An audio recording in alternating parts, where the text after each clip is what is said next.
Imagine standing on the edge of history, gazing back at a moment hailed as the birth of a nation, a moment celebrated for its courage, its sacrifice, and its unbreakable spirit. Greece's War of Independence is often remembered as a struggle won by the indomitable will of the Greek people, forging their destiny against all odds. But what if beneath the surface of this celebrated narrative lies a far more complex and unsettling truth? What if the decisive turning point wasn't a triumph of Greek arms or a culmination of heroic resistance, but the result of foreign intervention, calculated to serve interests far beyond the dreams of Greek freedom? By 1826, the Greek Revolution was teetering on the brink of collapse. The initial spark of rebellion, ignited in 1821, had been almost extinguished by the overwhelming might of the Ottoman Empire. The Sultan's forces, bolstered by the formidable navy and modern army of Egypt, executed brutal campaigns across the land. Towns and villages were razed, populations slaughtered or driven into exile, and the countryside echoed with the despair of a people pushed to the edge. The vision of independence, of a reborn Greece, seemed little more than a fading dream. The fighters who remained were courageous, certainly, but they were also exhausted and divided. Supplies of food and weapons dwindled. Rival factions within the rebellion bickered over leadership and strategy. In the shadows of impending defeat, even the most ardent patriots must have wondered, could freedom truly be won by the Greeks alone? And then, as if conjured by desperation itself, Europe intervened. But why did the great powers, Britain, France, and Russia, decide to step into the blood-soaked struggle of Greece?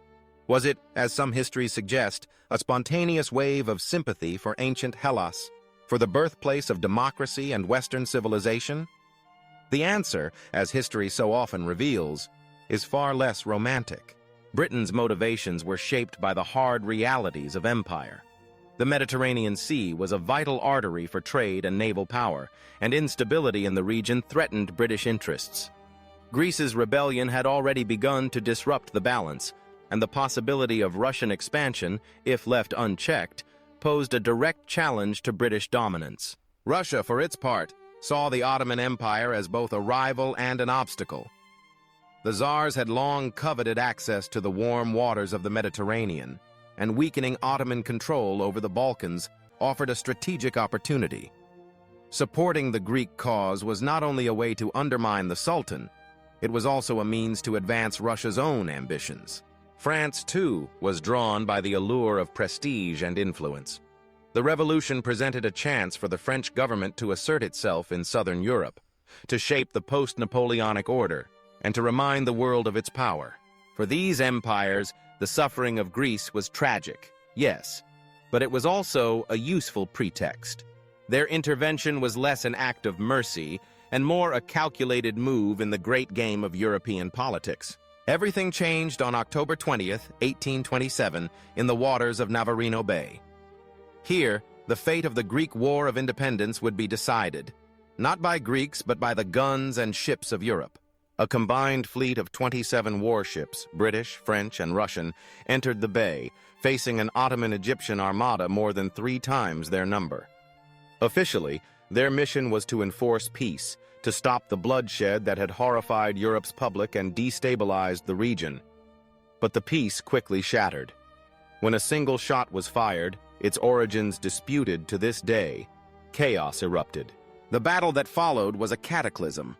Cannon fire thundered across the water, hulls splintered, and flames leapt from ship to ship. Smoke rose in great plumes, blotting out the sun and turning day into darkness. When it was over, nearly the entire Ottoman-Egyptian fleet lay in ruins. Thousands of sailors and soldiers had perished. The Sultan's naval power, once the terror of the Mediterranean, was crippled beyond repair. And the Greeks? Their ships were present but played only a minor role in the fighting. The victory belonged to the European coalition, a victory delivered not by the hands of Greek revolutionaries, but by the calculated force of foreign empires. Navarino changed everything. The destruction of the Ottoman fleet removed the single greatest threat to Greek independence. The tide of the war turned almost overnight. With the Sultan's naval power shattered, the Ottomans could no longer maintain their campaign of suppression.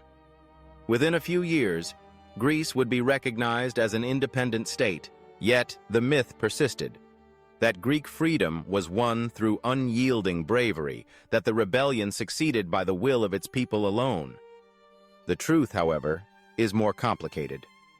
Greece became independent not only because of its heroic struggle, but because foreign empires intervened for their own reasons, reasons rooted in profit, power, and the shifting sands of geopolitics. Navarino was not a simple story of liberty triumphing over tyranny. It was a moment when the ambitions of Britain, France, and Russia aligned, when the fate of a nation was decided in the corridors of European power and on the decks of foreign warships. The Greeks were, in a sense, pawns in a much larger game, a game in which their national aspirations were shaped and sometimes manipulated by forces far beyond their control. So, was Greece's war of independence a lie?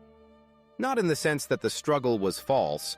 The suffering, the courage, and the hope were all real, but the narrative we inherit is incomplete, refracted through the lens of national pride and the selective memory of history. The Battle of Navarino stands as a testament to the complexity of independence, a victory achieved, but not entirely owned, a freedom won, but at the price of becoming a stage for the ambitions of empires. History, as it turns out, is rarely as simple as the stories we tell. Sometimes the celebrated heroes are merely actors in a drama orchestrated by others. Sometimes the liberation of one nation is intertwined with the maneuverings of many. And sometimes the truth that stings most sharply is the truth that has been hidden in plain sight. The legacy of Greece's independence is a lesson, not just in bravery, but in the messy, unpredictable reality of history. It is a reminder that freedom is precious, but often fragile, that the lines between heroism and opportunism can blur, and that every victory carries with it the shadows of compromise and the complexities of the world beyond.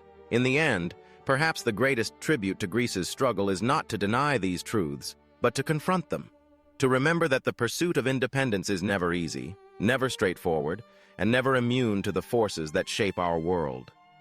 The story of Navarino invites us to look deeper, to question the narratives we inherit, and to seek out the forgotten truths that lie beneath the surface. Truths that reveal not just what happened, but why it matters.